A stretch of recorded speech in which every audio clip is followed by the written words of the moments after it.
जंगीशाही मां खे ख़बर ॾींदा हलो मोहम्मद शफ़ीक़ जोखियो जी रिपोर्ट मुताबिक़ मकली वेझो स्टील मिल जी सरकारी ज़मीन ते नाजाइज़ स्टोन करप्शन प्लांट बाबति अवामी प्रेस क्लब ठठो जे प्लेटफॉर्म तां ख़बरूं हलण खां पोइ director manager Pakistan steel mill मलक जावेद ठठो पाकिस्तान स्टील मिल जे रेस्ट हाउस पहुची वियो। मक़ामी ॻोठणनि सां ॻाल्हियूं करे खेनि डील एवज़ ख़ामोश रहण जूं आश कई।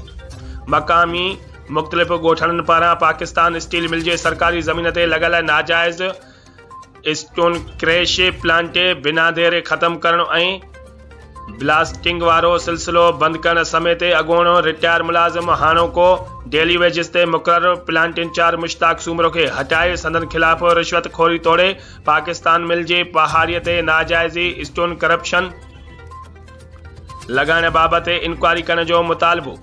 ॻाल्हियूं जारी। यादि रहे त गुज़िरियल ॾींहुं मक़ामी मुख़्तलिफ़ ॻोठनि जे ॻोठणनि पारां अवामी प्रेस क्लब ठठो में स्टोन क्रैश प्लांट ख़िलाफ़ अवामी प्रेस क्लब ठठो में प्रेस कॉन्फ्रेंस कई हुई।